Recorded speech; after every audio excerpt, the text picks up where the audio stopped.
మత్తయి సువార్త 1వ అధ్యాయం 1 నుంచి 17 వచనాలు నేను చదువుతున్నాను, గమనించండి. అబ్రహాము కుమారుడగు దావీదు కుమారుడైన యేసుక్రీస్తు వంశావళి. అబ్రహాము ఇస్సాకును కనెను, ఇస్సాకు యాకోబును కనెను, యాకోబు యూదాను అతని అన్నదమ్ములను కనెను, యూదా తామారునందు పెరెసును జెరహును కనెను, పెరెసు ఎస్రోమును కనెను, ఎస్రోము అరామును కనెను, అరాము అమ్మీనాదాబును కనెను, అమ్మీనాదాబు నయస్సోనును కనెను, నయస్సోను సెల్మానును కనెను, సెల్మాను రాహాబునందు బోయజును కనెను, బోయజు రూతునందు ఓబేదును కనెను, ఓబేదు ఎస్సయిని కనెను, ఎస్సయి రాజైన దావీదును కనెను, ఊరియా భార్యగా నుండిన ఆమె యందు దావీదు సొలొమోనును కనెను, సొలొమోను రెహబామును కనెను, రెహబాము అబీయాను కనెను, అబీయా ఆసాను కనెను, ఆసా యెహోషాపాతును కనెను, యెహోషాపాతు యెహోరామును కనెను, యెహోరాము ఉజ్జియాను కనెను, ఉజ్జియా యోతామును కనెను, యోతాము ఆహాజును కనెను, ఆహాజు హిజ్కియాను కనెను, హిజ్కియా మనస్సేను కనెను, మనస్సే ఆమోనును కనెను, ఆమోను యోసియాను కనెను. యూదులు బబులోనుకు కొనిపోబడిన కాలంలో యోసియా యెకొన్యాను అతని సహోదరులను కనెను. బబులోనుకు కొనిపోబడిన తరువాత యెకొన్య సయల్తీయులను కనెను, సయల్తీయేలు జెరుబ్బాబెలును కనెను, జెరుబ్బాబెలు అబీహూదును కనెను, అబీహూదు ఎల్యాకీమును కనెను, ఎల్యాకీము అజోరును కనెను, అజోరు సాదోకును కనెను, సాదోకు ఆకీమును కనెను, ఆకీము ఎలీహూదును కనెను, ఎలీహూదు ఎలియాజరును కనెను, ఎలియాజరు మత్తానును కనెను, మత్తాను యాకోబును కనెను, యాకోబు మరియా భర్త అయిన యేసేపును కనెను, ఆమె యందు క్రీస్తు అనబడిన యేసు పుట్టెను. ఇట్లు అబ్రహాము మొదలుకొని దావీదు వరకు తరములన్నీ 14 తరములు. దావీదు మొదలుకొని యూదులు బబులోనుకు కొనిపోబడిన కాలం వరకు 14 తరములు. బబులోనుకు కొనిపోబడినది మొదలుకొని క్రీస్తు వరకు 14 తరములు. ఇక్కడ మనం ఆయా పేర్లు చదువుకుంటూ వస్తున్నాం. మరి ఈ పేర్లు మనం నిజంగా ఆలోచన చేస్తే మన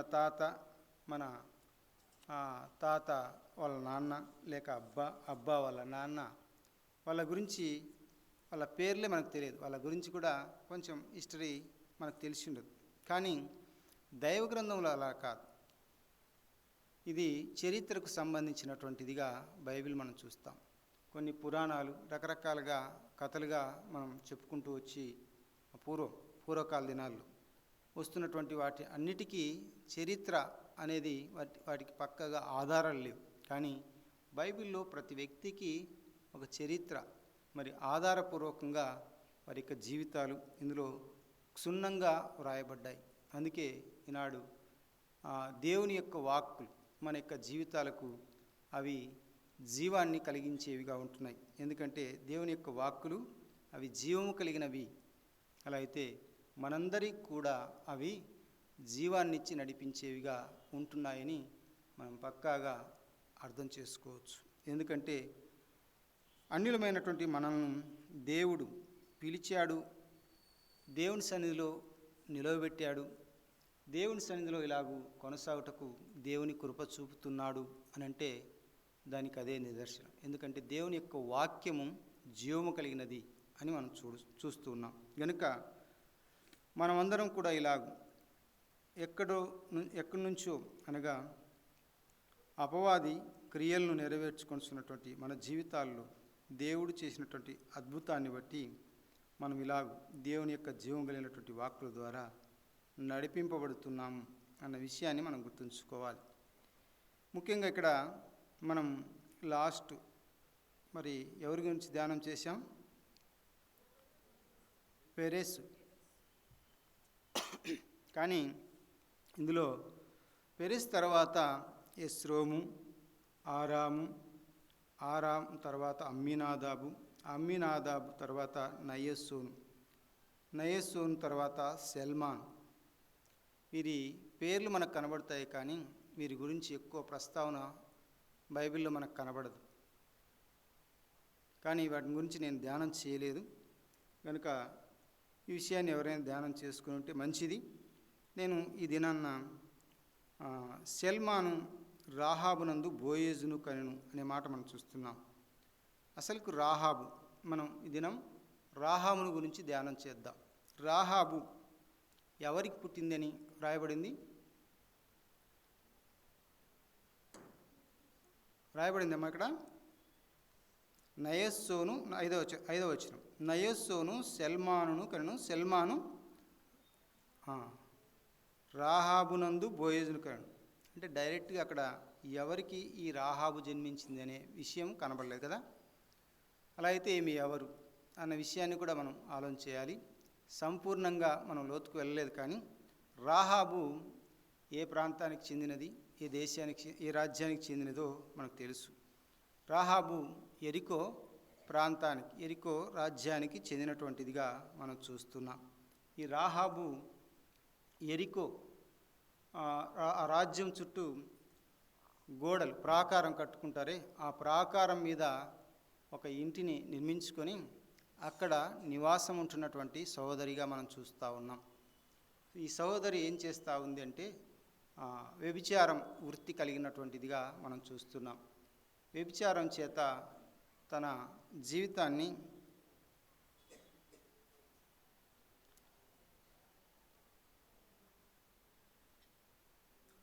కొనసాగిస్తున్నట్లుగా మనము దైవ గ్రంథంలో, యెహోషువ గ్రంథంలో మనం చూస్తాం.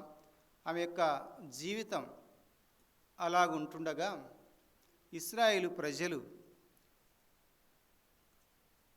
ఐగుప్తులో బానిస జీవితం లేక కొలిమిలో నలిగిపోతున్నటువంటి వారి జీవితాలను దేవదేవుడు వారి మొర విని, నిర్గమకాండం 3వ అధ్యాయంలో వారి మొర విని వారిని విడిపించిన విధానాన్ని మనం చూస్తున్నాం. వారిని విడిపించి తీసుకొని వస్తున్నటువంటి సమయంలో మోసే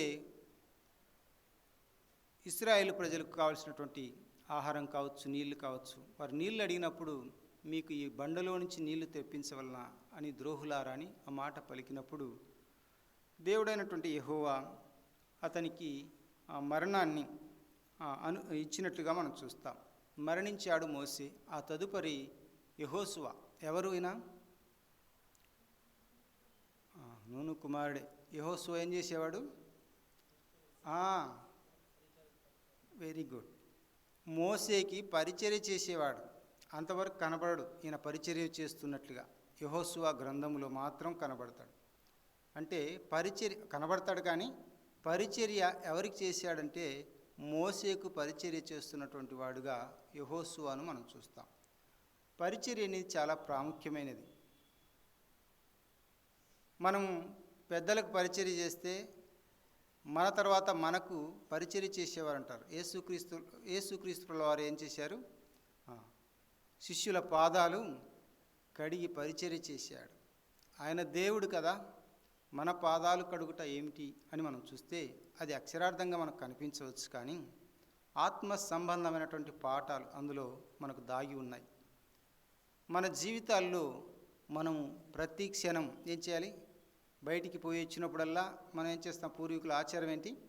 బయట బాణలో నీళ్లు పెట్టింటారు, ఒక చెంబు పెట్టింటారు. ఎందుకు? కాళ్ళు కడుక్కోవాలి ఇంట్లోకి వెళ్ళేటప్పుడు. ఎందుకంటే బయట ఉన్నటువంటి క్రిములన్నీ ఇంట్లోకి వెళ్ళిపోతాయి. ఇంట్లోకి వెళ్ళిపోతే మనము రోగగ్రస్తులం అవుతాం. కనుక ఈ విషయాలు పెద్దలు గమనించి బయటనే ఏదో ఒక పాత్ర పెట్టేవారు. వాటితో శుభ్రం చేసుకుని ఇంట్లోకి వెళ్ళాలి, మనం ఆరోగ్యంగా జీవించాలి అని అంటే.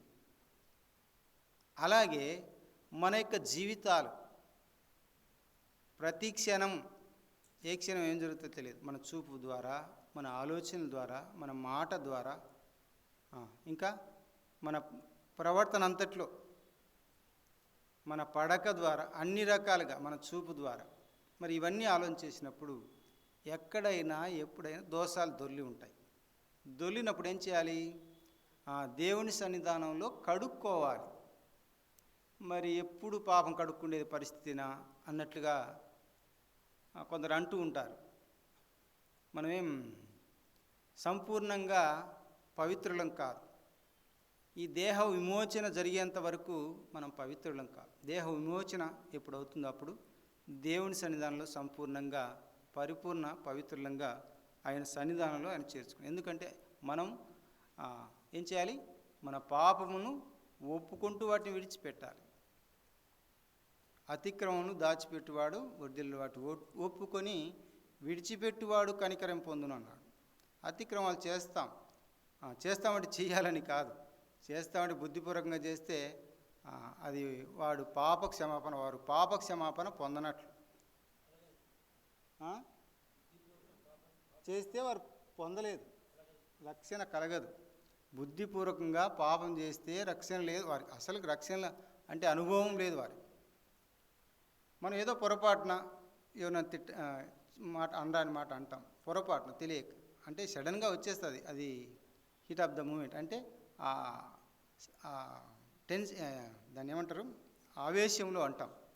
కనుక ఈ విషయాలన్నీ కూడా దేవుని సన్నిధిలో ఎప్పటికప్పుడు ఏం చేయాలి, మనం కడుక్కోవాలి. ఇది ప్రభువు ఆనాడు శిష్యులకు నేర్పించినటువంటి పాఠం. పేతురు ఏమన్నాడు, నా తల నుంచి అంత మొత్తం కడిగేయి అన్నాడు. వద్దని చెప్తే, లేదు నేను కడక్కపోతే ఏమన్నాడు, నాతో పాలి లేదు అన్నాడు. అలా అయితే మనం కడుక్కోకపోతే ఆయనతో ఏం లేదు, పాలు లేదు. అలా అయితే మన జీవితంలో ఎప్పుడు ఏ క్షణం ఏం జరుగుతుందో తెలియదు. కనుక మనం ప్రతి క్షణం పాపాలు ఒప్పుకోవాలి, వాటి విడిచిపెట్టాలి. చేయాలని కాదు, చేయడం అనేది అది అపవాది యొక్క లక్షణం. కనుక ఆ పాపం నుంచి మనం విడిపింపబడి దేవుని వైపు మనం మల్లుకున్నప్పుడే ఆ దేవునితో మనకు పాలు దొరుకుతుంది అన్న విషయాన్ని మనం గమనించాలి. యెహోషువ అలాగూ వారికి నాయకత్వాన్ని వహించాడు. మోసే చనిపోయిన లేక మరణానంతరం నాయకత్వాన్ని వహిస్తూ దేవుడైనటువంటి యెహోషువ గ్రంథంలోనికి వెళ్తే, దేవుడు యెహోషువతో మాట్లాడినటువంటి విధానాన్ని మొదటి వచనం నుంచే మనకు కనబడుతుంది. అక్కడ మాట్లాడుతూ యోర్దాన్ నది మీరు దాటాలి అని చెప్తూ వచ్చినట్లుగా మనం చూస్తున్నాం. మొదటి అధ్యాయంలో మొదటి వచనం, యెహోవా సేవకుడైన మోసే మృతి నొందిన తర్వాత, మొదటి అధ్యాయం మొదటి వచనం యెహోషువ గ్రంథం, యెహోవా నూను కుమారుడును మోసే పరిచారకుడును అయిన యెహోషువకు ఈలాగు సెలవిచ్చెను, నా సేవకుడైన మోసే మృతి నొందెను, కాబట్టి నీవు లేచి నీవును నీ జనులందరూ ఈ యోర్దాను నది దాటి నేను ఇశ్రాయేలుకి ఇచ్చుచున్న దేశమునకు వెళ్ళండి అని చెప్తున్నాడు. ఆ తర్వాత వెళ్ళండి అని చెప్తూ ఏం చెప్తున్నాడు, ముందున్నటువంటి యెరికో ప్రాంతాన్ని మనం చూస్తాం. ఆ యెరికో ఆ ప్రాంతం ఏం చేయాలి, మీరు ఎదుర్కోవాలంటే వారు చేయవలసినటువంటి స్థితి అంతా మనకు అక్కడ రాయబడింది. కానీ అక్కడ యెరికో ప్రాంతాన్ని ఎలాగ ఎదుర్కొన్నాడో మనకు తెలుసు. రోజుకు ఒక రౌండ్ కొట్టాలి, ఒక రౌండ్ కొట్టి బూరలు ఊదుతూ కేకలు వేస్తూ బూరలు ఊదుతూ ఒక రౌండ్ కొట్టాలి యెరికో చుట్టూ, గోడల చుట్టూ కదా. తర్వాత 7వ దినాన్ని ఏం చేయాలి, 7 మార్లు కదా, 7 ఒక 6 ఎంత అవుతుందమ్మా, 13 సార్లు వారు అలాగే యెరికో చుట్టూ వారు తిరిగినట్లుగా మనం చూస్తున్నాం. ఇది 6వ అధ్యాయంలో మనకు కనబడుతుంది కదా. సరే, ఇలాగూ వారు ఆ ప్రాకారాలు కూలిపోయేటట్లు చేసినట్లు, దేవుడే కూలిపోయేటట్లు చేసినట్లుగా మనం చూస్తున్నాం. దీనికి ఒక ఆత్మీయ అర్థం మనం చూస్తాం. బూరలు ఊదుట అంటే వాళ్ళు ఏం చేశారు, మానక బూరలు ఊదిన విధానాన్ని మనం అక్కడ చూస్తాం. బూరలు అంటే సువార్త కావచ్చు, ప్రార్థన కావచ్చు, ఇలా ఏవైనా చెప్పుకోవచ్చు. బూరలు ఊదారు, వారు ప్రార్థన చేస్తూ మానక ప్రార్థన చేసి వారు శత్రువుల యొక్క గోడలు లేక ప్రాకారాలను పడద్రోయగలిగినటువంటి శక్తి దేనికి ఉంది, ప్రార్థనకు ఉంది. అలా అయితే వారు అలాగూ బూరలు ఊది వారు కేకలు వేసి ఆ ప్రాంతాన్ని ఏం చేశారు, నేలమట్టం చేసి అక్కడ ఉన్నటువంటి వారందరినీ చంపేశారా, ఎవరైనా మిగిలిచ్చారా? మిగిలింది ఎవరు, రాహాబు కుటుంబీకులు, అలాగే వాళ్ళ బంధువులు కూడా వారు మిగిలిపోయినట్లుగా మనం చూస్తాం. చూడండి 2వ అధ్యాయం, నేను అంతా చదవడానికి ప్రయత్నం చేస్తాను, వినండి. నూను కుమారుడైన యెహోషువ వేగుల వారైన 2 మనుష్యులను పిలిపించి మీరు పోయి ఆ దేశమును ముఖ్యంగా యెరికోను చూడని వారితో చెప్పి సిత్తీమునొద్ద నుండి వారిని రహస్యముగా పంపాను. వారు వెళ్ళి రాహాబను నొక వేశ్య ఇంట చేరి అక్కడ దిగగా దేశమును వేగుచూచుటకు ఇశ్రాయేలీయులొద్ద నుండి మనుషులు రాత్రివేళ ఇక్కడికి వచ్చిరని యెరికో రాజునకు వర్తమానం వచ్చెను.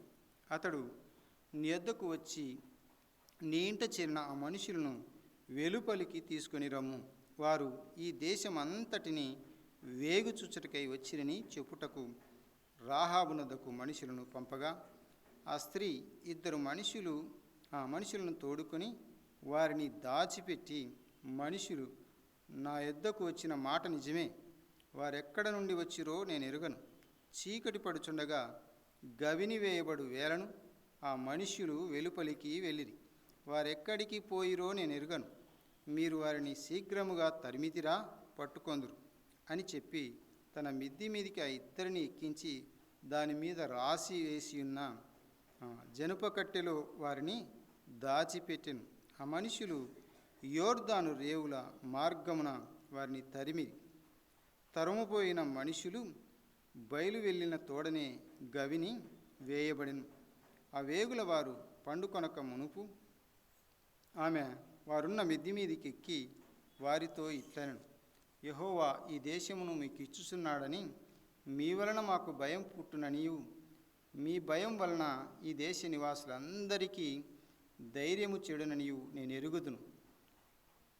మీరు ఐగుప్తు దేశముల నుండి వచ్చినప్పుడు మీ ఎదుట యెహోవా ఎర్ర సముద్రపు నీరును ఎలాగు ఆరిపోజేసినో, యోర్దాను తీరమునున్న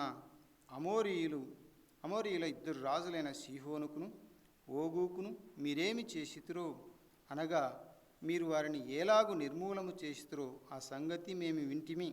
మేము వినినప్పుడు మా గుండెలు కరిగిపోయిను. మీ దేవుడైన యెహోవా పైన ఆకాశమందును క్రింద భూమి యందును దేవుడే.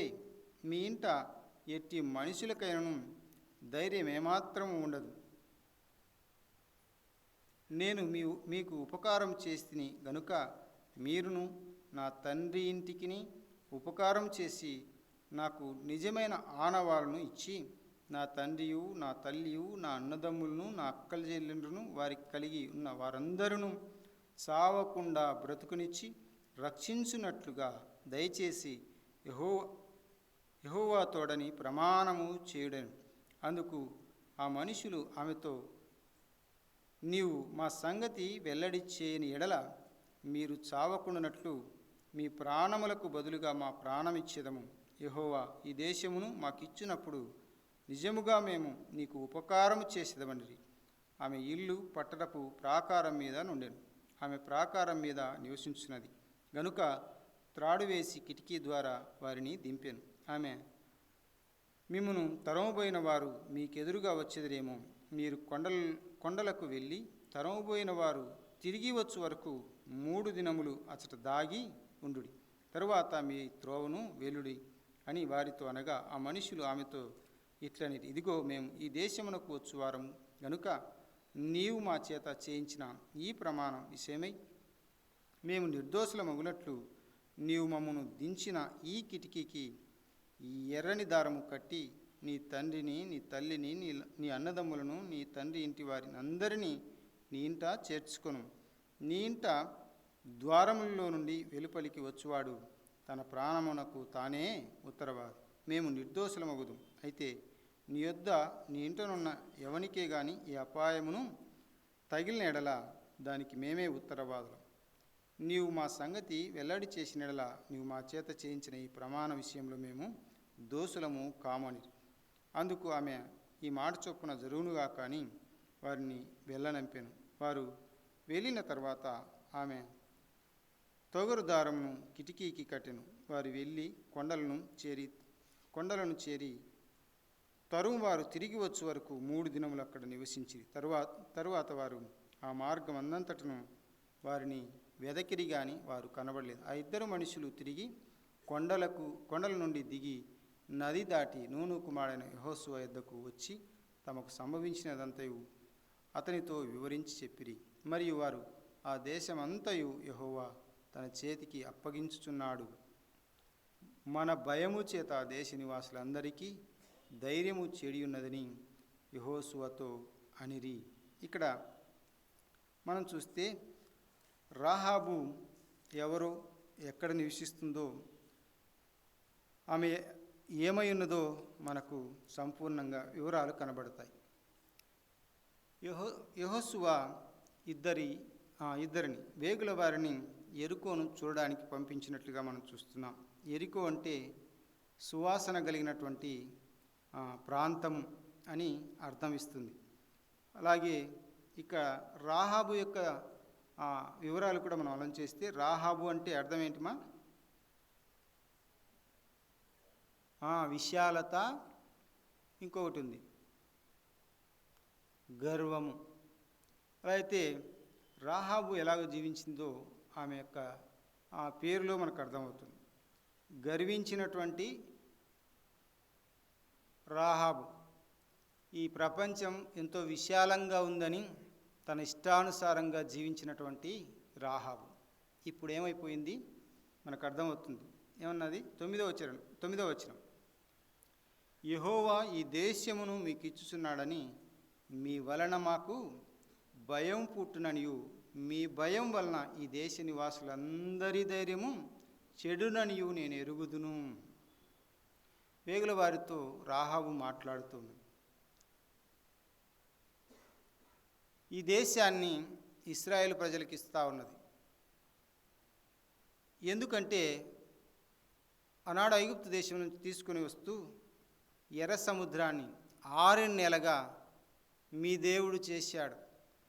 ఇంత అద్భుత కార్యాన్ని చేసినటువంటి ఆ దేవదేవునికి మేము భయపడుచున్నాము అన్నట్లుగా ఈమె రాహాబు ఆ వేగుల వారికి తెలియపరిచినట్లుగా మనం చూస్తున్నాం. అందుకే ఆ విషయాన్ని యెహోషువతో 24వ వచనంలో చెప్తాడు కదా. మరియు వారు ఆ దేశమంతా యెహోవా మన చేతికి అప్పగించుతున్నాడు. దానికి గల కారణం ఏంటంటే వారు భయము చేత ఉన్నారు. ఇశ్రాయేలు ప్రజలు ఎలాగైనా మనల్ని జయిస్తారు, కొల్లగొడతారు అన్నట్లుగా వారు భయము చేత వణికిపోతున్నారు. అలాగైతే రాహాబు యొక్క మనసులో ఏముంది? భయం ఉంది. ఒకప్పుడు గర్వంగా జీవించినది, ఒకప్పుడు ఇదే విశాల ప్రపంచం అన్నట్లుగా తన జీవితాన్ని కొనసాగించింది. ఇప్పుడు ఎవరికి భయపడతా ఉంది? జీవము కలిగినటువంటి దేవునికి. ఆ దేవుని గురించి ఏం చెప్పిందో 11వ వచనం చూడండి. మేము విన్నప్పుడు మా గుండెలు కరిగిపోయిను, మీ దేవుడైన యెహోవా ఎలాంటి వాడంట? పైన ఆకాశమందును క్రింద భూమి అందును దేవుడే అన్నాడు. అలా అయితే ఈమె ఏమని తెలుసుకుంది? మీ దేవుడు పైన ఆకాశమందు క్రింద భూమి యందు కూడా ఆయనే దేవుడని గుర్తించింది. ఒకటి భయపడింది రాహాబు. అపోస్తుల కార్యాల్లో మనం చూస్తే 10వ అధ్యాయం చూడండి, చదవండి 34, 35. ఏం కలిగిందంట అక్కడ? 10, 34, 35 ఏం రాసినాడు అక్కడ? భక్తుడైన లూకా చూడండి 10, 34, 35. దేవుడు పక్షపాతి కాడని నిజముగా గ్రహించి ఉన్నాను. ఇది ఎవరి విషయంలో మనం చూస్తే, ఎవరి విషయమా? కొర్నేలి జీవితంలో. కొర్నేలి ఒక అన్యుడుగా మనకు కనబడతాడు. కొర్నేలి ఇంటికి పేతురు వెళ్తూ ఉన్నాడు. వీళ్ళు సమయంలో వెళ్ళాలని ఒక దర్శనం పేతురుకు చూపించబడినట్లుగా మనం చూస్తున్నాం. ఆ మాట ఇక్కడ కనబడుతుంది. దేవుడు పక్షపాతి కాడు అని నిజముగా గ్రహించి ఉన్నాము. ప్రతి జనములోనూ ఆయనకు భయపడి నీతిగా నడుచువానిని ఆయన అంగీకరించును. రాహాబు ఏం చేసిందమ్మా? దేవునికి భయపడింది. ఈమె ఏ జనంలోనిది? అన్య జాతులు, 7 జాతులు ఎక్కడున్నాయి? పాలు తేనెలు ప్రవహించు కనాను దేశంలో. ఒక విధంగా ఈమె కనాను స్త్రీ. అమోరియన్ కనానుకు సంబంధించిన స్త్రీ, సరే, అమోరీయుల సంబంధించినటువంటి రాహాబు. సరే, ఇక్కడ కనాను పాలు తేనెలు ప్రవహించు కనాను దేశానికి సంబంధించినట్టుగా మనం చూస్తాం. అక్కడ ఏడు జాతులు నివాసం ఉంటున్నట్లుగా మనం చూస్తాం. వారు పెరిజ్జీలు, హివ్వీలు, ఇత్తీలు, ఎబూసీలు, గిర్గాసీలు, ఇత్తీలు, ఇంకా అమోరీలు, ఇలాగూ 7 జాతులు వారు అక్కడ ఉన్నట్లుగా మనం చూస్తాం. 7 జాతుల వారిలో ఈమె ఒకటి. అలా అయితే ఈమె ఎలాగుండాలి? అన్య జనానికి సంబంధించినటువంటిది, దేవుని యొక్క ప్రజలకు సంబంధించినటువంటిది కాదు. అలా అయితే దేవుడు పక్షపాతి కాడు. ఎందుకు ఈ మాట మాట్లాడుకుంటున్నామంటే, యేసుక్రీస్తు వంశావళిలో చేర్చబడడానికి యూదా జాతిలో నుంచి రావాలి కదా అన్నట్లుగా మనం ఆలోచన చేస్తాం. కానీ ఈమె ఒక కనాను స్త్రీ, కనాను దేశంలో నుంచి కనానులో నుంచి వచ్చినటువంటి స్త్రీగా మనం చూస్తాం. ఈమెలో ఉన్నటువంటి మొట్టమొదటిది ఏమిటి? ఆమె దేవుని సన్నిధి లేక యేసుక్రీస్తు ప్రభువారి యొక్క వంశంలో చేర్చబడానికి మొట్టమొదటి కారణం ఏంటి అని చూస్తే, ఆమె దేవునికి భయపడుట. ఇక్కడ అపోస్తలుల కార్యాల్లో మనం చూస్తే ప్రతి జనములోనూ అన్నాడు, ఆయనకు భయపడి ఎలాగ నడుచుకోవాలంట? నీతిగా నడుచుకుని వాడిని ఆయన అంగీకరిస్తాడు. మొదటిది ఏంటంట? ఆమె దేవునికి భయపడింది, మనుషులకు కాదు. వాళ్ళు ఏదో చంపుతారు, ఏదో చేస్తారని కాదు. దేవుడు ఈ యెరికో ప్రాంతాన్ని వారికి అప్పగించబోతున్నాడు ఇశ్రాయేలీలకు అని ఈ సంగతి తెలుసుకొని ఆమె భయపడిపోయింది. అంటే ఆ దేవుడు ఎలాంటి వాడంట? పైన ఆకాశమందు ఏమన్నది అక్కడ? మీ దేవుడైన యెహోవా పైన ఆకాశమునందును క్రింద భూమి అందును దేవుడే అన్నాడు. ఆమె దేవుడు అని ఒప్పుకుంది. ఎవరిని? ఇశ్రాయేలీల దేవుని. ఒకప్పుడు తన ఇష్టానుసారంగా గర్వించి ఈ విశాల ప్రపంచంలో ఎలాగ బ్రతికితే నాకేముందులే అన్నట్లుగా జీవించినటువంటి సహోదరి ఇప్పుడు మార్పు చెంది యేసుక్రీస్తు ప్రభువారి యొక్క వంశావళిలోనికి చేర్చబడడం అంటే అంత సులువైనటువంటి విషయం కాదు, అంత ఈజీ కాదు కదా. దేవుని సన్నిధానంలో మనం అందరం నిలిచి ఉన్నామనంటే అంత ఈజీ కాదు, అంత సులువు కాదు. నిజంగా ప్రభువు చేత పిలబడినటువంటి వారంగా దేవుని సన్నిధిలో నిలిచే వారంగా మనం ఉన్నాము అని అంటే అంత సులువు కాదు. ఒక వ్యక్తిని రక్షించుకొని వారిని పోషించాలంటే ఎంత కష్టపడాలో మనం అర్థం చేస్తాం. సాధారణంగా మనం చూస్తాం, మన పిల్లల్ని పుట్టించుకొని వారిని పోషించి పెద్ద చేసి వారికి చదువులు చెప్పించి ఉద్యోగం ఇప్పించి వివాహం చేసి ఎంత ప్రయాసపడాలి వివాహం వరకు. అలా అయితే మన ప్రభువుతో వివాహం వరకు ఒక వ్యక్తిని మందిరంలోకి తీసుకొచ్చాం, ఆ వివాహం వరకు ఎంత కష్టపడాలి? అంత ఈజీ కాదు, సులువైనది కాదు. అలా అయితే సులువుగా సూక్ష్మంలో మోక్షం అన్నట్లుగా రాహాబు యొక్క జీవితం ప్రభువుతో ఉన్నట్లుగా, అంతేకాకుండా ప్రభువు యొక్క యేసుక్రీస్తు ప్రభువారి యొక్క వంశావళిలో చేర్చబడినటువంటి గొప్ప విషయాన్ని మనం చూస్తున్నాం. ఇది ఆమె దేవునికి భయపడుట ద్వారా జరిగిన సంఘటన అని మనం గమనించవచ్చు. రెండవది, ఆమె నీతిమంతురాలని తీర్చబడింది. అపోస్తలుడైన పౌలు చూడండి, పౌలు రాశాడు, యాకోబు రాసినటువంటి సంగతి ఆమెను గురించి ఏం రాశాడు చూడండి. యాకోబు పత్రిక 2వ అధ్యాయం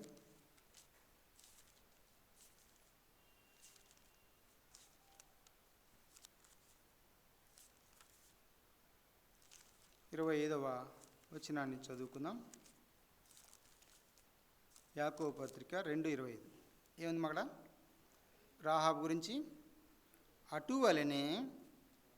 ఎటువలనే క్రియలు లేని విశ్వాసము మృతమని చెప్పుకుంటూ యాకోబు చెప్తున్నాడు.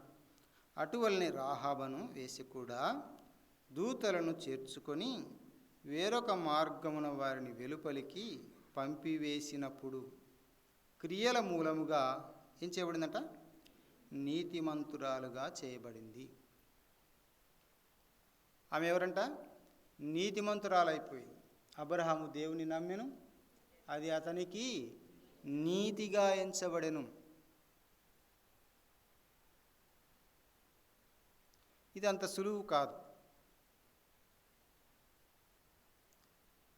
దేవుని యందు మనం కూడా విశ్వాసం ఉంచుతాం, కానీ మనకు ఆ నీతి ఆపాదించబడిందో లేదో తెలియదు. అబ్రహాము దేవుని నమ్మాడు, ఏ చోటికి వెళ్ళాలో తెలియదు. వెళ్తూ వెళ్తూ ఉన్నాడు, గుడారాలు వేసుకుంటూ తన ప్రయాణాన్ని కొనసాగిస్తున్నాడు. అందుకే హెబ్రీయులకు రాసిన పత్రికలో అపోస్తలుడైన పౌలు అంటాడు కదా, 11వ అధ్యాయంలో, విశ్వాస వీరుల పట్టికలో దేవుడు దేనికి శిల్పియు నిర్మాణకుడో, ఆ పట్టణం అనగా పునాదులు కలిగినటువంటి పట్టణం కొరకు అబ్రహాము ఏం చేశాడు? ఎదురు చూశాడు. నీతిని కలిగి అబ్రహాము దేవుని యొక్క పట్టణం కొరకు ఎదురు చూసిన వాడిగా మనం చూస్తున్నాం. అలా అయితే రాహాబు కూడా నీతి కలిగినటువంటి సహోదరిగా మనం చూస్తున్నాం. ఎలాగూ వేగుల వారికి ఏం చేసింది? సహాయం చేసింది. ఒక విధంగా ఆమె క్రియలు కనపరిచినట్లుగా మనం చూస్తున్నాం. వారిని చంపనివ్వకుండా రాజు చేత తన ఇంటి దగ్గరికి వచ్చినటువంటి వారు ఎరుకోకుండా ఆ చుట్టూ ఉన్నటువంటి ఆ ప్రాకారానికి, ఆమె ఉండే స్థలం నుంచే ఆ ప్రాంతంలోనికి వెళ్ళవచ్చు, కానీ ఇక మరి ఎక్కడ దారి లేదట. ఆమె ఆ ఇంటి నుంచి వారు వెళ్ళడానికి వారు ఇష్టపడ్డారు, అక్కడ పరిస్థితులు గమనించడానికి వేగుల వారు. ఇవన్నీ మరి ఆమె ద్వారానే సంపూర్ణంగా తెలుసుకున్నారు. వారు తిరిగి ఆమె ద్వారా తప్పించబడినట్లుగా మనం చూస్తున్నాం. రాజుకు సమాచారం అందింది, కానీ వారిని చంపాలని రాజు ఆలోచన చేశాడు, కానీ ఆమె ఏం చేసింది? తప్పించినట్లుగా మనం చూస్తున్నాం. ఆ గోడ నుంచి దింపి వారిని పంపించిన విధానాన్ని, ఆమె వాడినటువంటి మాటలు మనం చూస్తాం. వారు రావడం మాత్రం వాస్తవమే, కానీ వారు గవిని వేసే, అంటే ఆ తలుపులు వేసే ముందే వారు వెళ్ళిపోయారు. మీరు ఇప్పుడే వెళ్తే వారిని పట్టుకుంటారన్న తెలివితో ఆమె మాటలు చెప్పి అక్కడ కొంతమందిని రాజు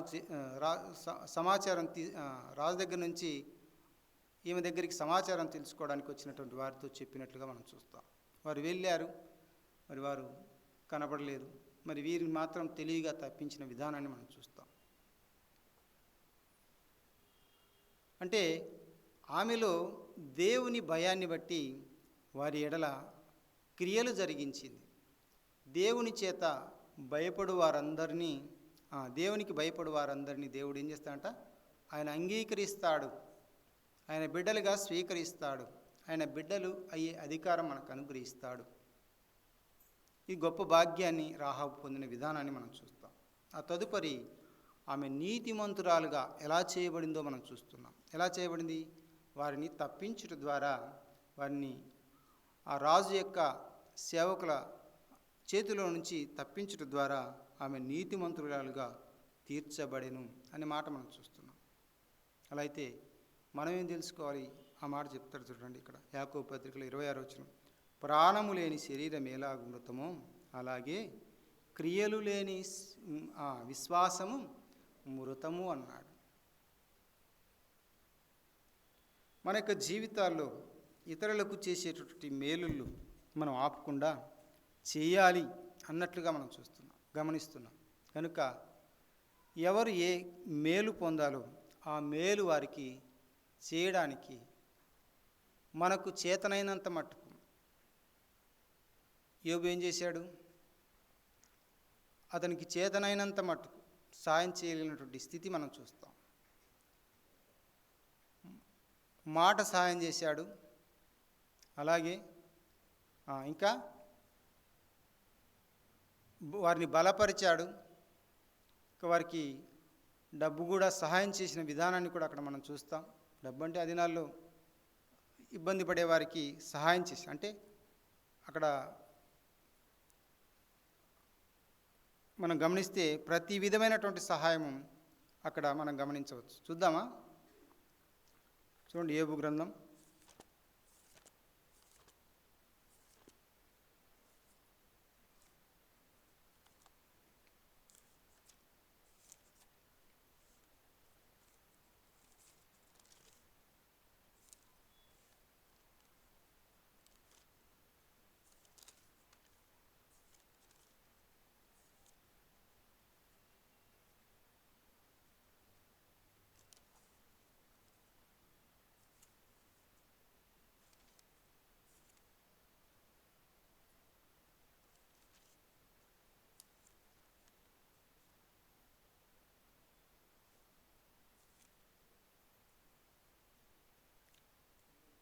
నా మాటలు వినడానికి 29 కదా, 29 నుంచి 12 వచ్చిన చూడండి. తండ్రి లేని వారికి సహాయము లేని వారిని నేను విడిపించి తిని అన్నాడు. తండ్రి లేని వారిని, సహాయము లేని వారిని విడిపించి తిని అని యోబు తెలియపరుస్తున్నాడు. ఆ తర్వాత 14 వచ్చిన, నేను నీతిని వస్త్రముగా ధరించుకొని ఇంటిని అంటూ నా న్యాయ ప్రవర్తన నాకు వస్త్రమును పాగాయు ఆయను అంటూ 15 వచ్చింది చూడండి.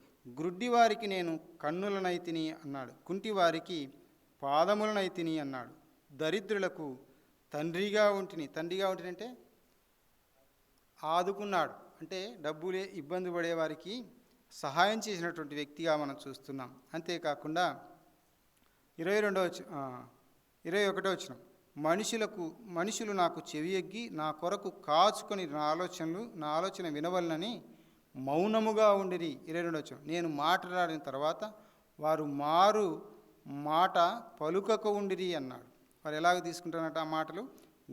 గుత్తులుగా నా మాటలు వారి మీద పడెను, అంటే ఉపయోగకరమైనటువంటి మాటలు వారి మీద యోబు కురిపిస్తున్నట్లుగా మనం చూస్తున్నాం. 23 వచ్చిన అంటాడు, వర్షము కొరకు కనిపెట్టినట్లు వారు నా కొరకు కనిపెట్టుకొనిరి.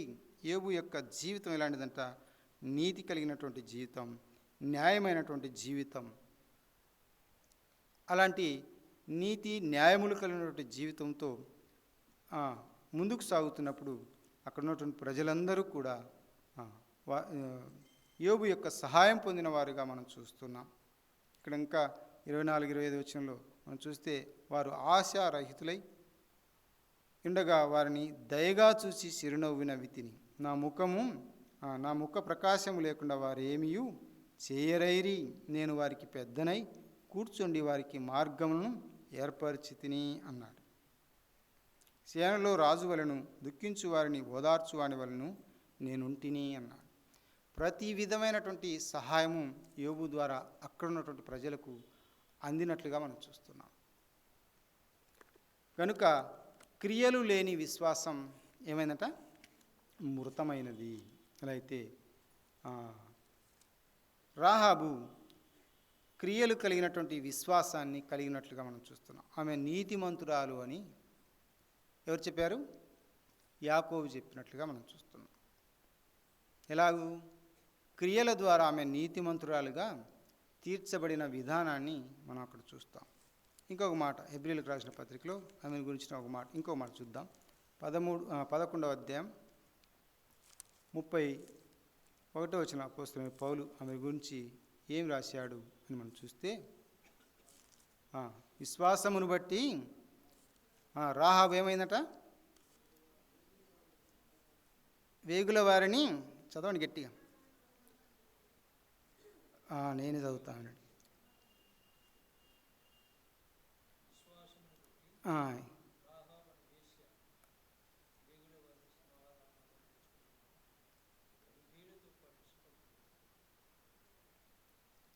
ఏం జరిగిందంట? అవిధేయులతో పాటి నశింపకుండునట్లుగా ఆమె నశించలేదు. ఇక్కడ సంపూర్ణమైనటువంటి వివరణ మనకు దొరుకుతుంది. దేన్ని బట్టి అంట? విశ్వాసమును బట్టి రాహాబను వేశ్య. లోకంలో మనం చూస్తాం, ఒక మాట వింటూ ఉంటాం ఎక్కువ, వేశ్యలైనా పరలోకానికి వెళ్తారు, కానీ వేషధారులు దేవుని కొరకు నేను బ్రతుకుతున్నాను అన్నట్లుగా మన వేషాలు కనిపిస్తాయి కదా, యాక్టింగ్ అంటారు దాన్ని. ఆ వేషధారులు పరలోకం చేయలేరంట. ఎందుకంటే ప్రభువా ప్రభువా ప్రభువా అని ఇలాగే చెప్పుకుంటూ ఉంటారు. ప్రభువా ప్రభువా అని ప్రతి వాడు పరలోక రాజ్యం చేరడట. మరి ఎవరు చేరుతారు? దేవుని యందు సంపూర్ణమైనటువంటి విశ్వాసం కలిగి ఉండాలి, దేవునికి భయపడాలి, దేవుని చేత నీతిమంతులని ఎంచబడాలి. అలా అయితే యేసుక్రీస్తు ప్రభుల వారి యొక్క లెక్కలో ఆమె ఉంది. ఆమె యొక్క క్రీస్తు వంశావుల్లో కూడా ఉన్నట్లుగా మనం చూస్తూ ఉన్నాం. కాబట్టి విశ్వాసమును బట్టి రాహాబును వేశ్య వేగుల వారిని సమాధానముగా చేర్చుకున్నందున అవిధేయతతో పాటు నశింపకపోయింది. ఎంత గొప్ప భాగ్యం! యెరికో పట్టణానికి ఇశ్రాయేలు వచ్చారు, గోడను పగలగొట్టారు, కూలజేశారు. దేవుడు ఏదైతే చెప్పాడో దాన్ని చేసి ఆ చుట్టూ బోరలు ఊదుతూ తిరిగి ఆ గోడలను పడగొట్టబడిన తర్వాత అక్కడ ఉన్నటువంటి వారు అందరినీ ఏం చేశాడు? సంహరించబడినట్లుగా మనం చూస్తున్నాం. అలా అయితే రాహాబు తండ్రి ఇంటి వారు, అలాగే అన్నదమ్ములకు కలిగిన సంతానం అంతటినీ, వారికి సంబంధించిన వారందరినీ కూడా ఏం చేసిందంట? రక్షించుకుంది. ఈ విషయంలో ఇంకొక మాట ఇక్కడ మనం చేర్చుకోవచ్చు. తన బంధువుల పట్ల ఏం కలిగింది? వారు కూడా రక్షణ పొందాలని ఆశ కలిగి ఉంది. భక్తుడైన పౌలు చూస్తాం, తన సహోదరులు ఏ విధము చేతనైనను రక్షణ పొందాలని తన జీవితం ఏమైనా పర్వాలేదు అనుకున్నాడు. అంటే ఏమన్నాడు అక్కడ మాట? మేడం లేదు, ఆ మాట ఏదో అన్నాడు. నేను నరకానికి అప్పగింపబడిన నా సోదరులు ఏం కావాలన్నాడు?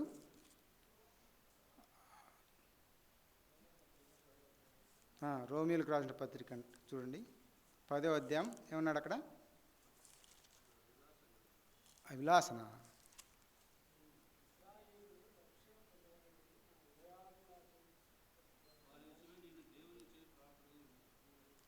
ఇంకో చాట అది వేరు, ఇంకోటి ఉంది ఆ మాట.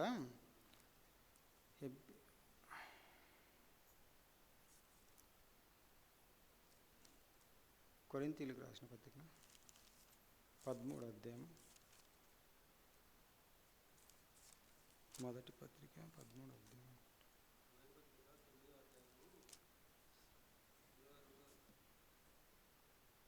ఏముంది అక్కడ?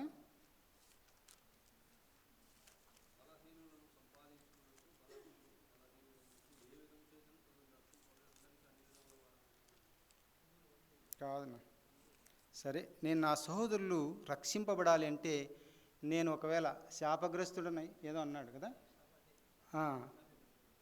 అది ఎక్కడో ఉంది, సర్లే. నేను సహోదరుల విషయమై ఎంత కేర్ తీసుకుంటున్నాడో అక్కడ అర్థమవుతుంది. అలాగే రాహాబు కూడా అంతే కేర్ తీసుకుంది. మనం తీసుకుంటున్నామా?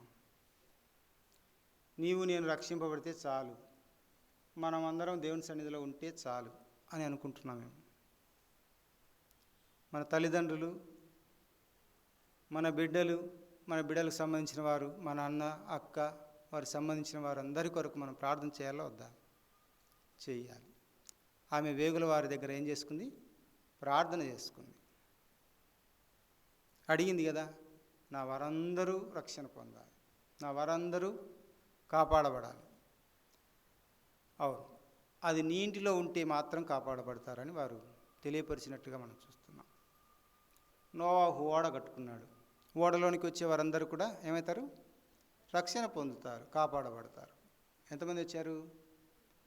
వాళ్ళు మాత్రమే వెళ్ళిపోయారు. మిగిలిన వాళ్ళందరినీ పిలవలేదా? పిలిచాడు, వాళ్ళకు అవసరం లేదంట.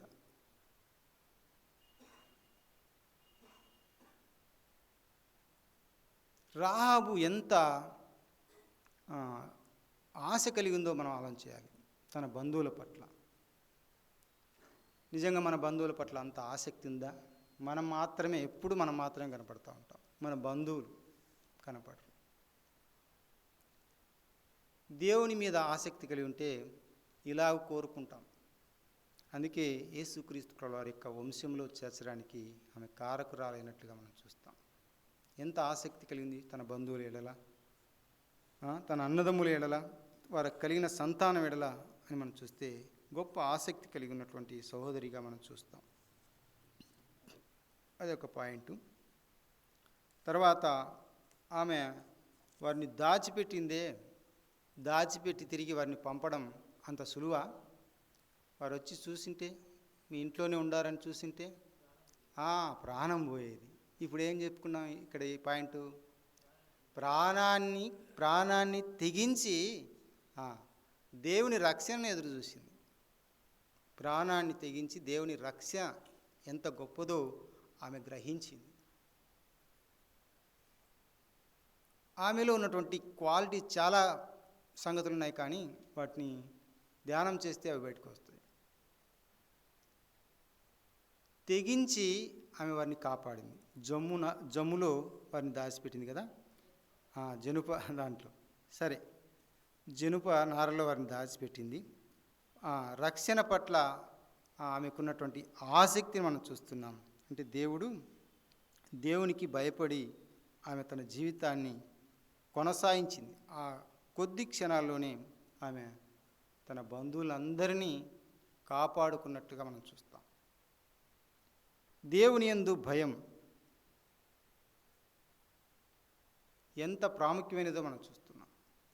దేవునికి భయపడు వారందరినీ ఏం చేస్తాడంట? ఆయన చేర్చుకుంటాడట. అలా అయితే రాహాబు ఏం చేసింది? మొట్టమొదటగా భయపడిపోయింది. దేవుని యొక్క ప్రజలకు భయపడవచ్చు, కానీ దేవునికి భయపడినట్లుగా అక్కడ మనం చూస్తాం. మీ దేవుడు ఆకాశమునకును భూమికి దేవుడని ఆమె నోటనే బయలుపరిచి చెప్పినట్లుగా మనం చూస్తున్నాం. అలా అయితే దేవుని యొక్క ఉన్నతమైనటువంటి స్థితిని ఆమె గ్రహించినట్లుగా మనం చూస్తున్నాం. చూడండి, కొరింథీయులకు రాసిన 2వ పత్రిక 6వ అధ్యాయం 2వ వచనంలో ఆమె ఎలా తెలుసుకుంది? ఇదే రక్షణ దినం అనుకుంది. చూడండి, అపోస్తలుడైన పౌలు అంటాడు, కొరింథీయులకు రాసిన 2వ పత్రిక 6వ అధ్యాయం 2వ వచనం ఏమంటాడు? అనుకూల సమయమందు నీ మొర నా ఆలకించి తిని రక్షణ దినమందు నిన్ను ఆదుకుంటిని అని ఆయన చెప్పుచున్నాడు కదా. ఎవరు చెప్పాడు? దేవదేవుడు చెప్పిన మాటను ఆమె గుర్తుంచుకుంది. అలాగైతే ఆ రక్షణ దినమందు ఆగలేదు ఆమె. దేవదేవుని ఎరిగింది, ఆయనకు భయపడి క్రియల మూలంగా నీతిమంతురాలుగా ఎంచబడింది. తర్వాత ఏమైంది?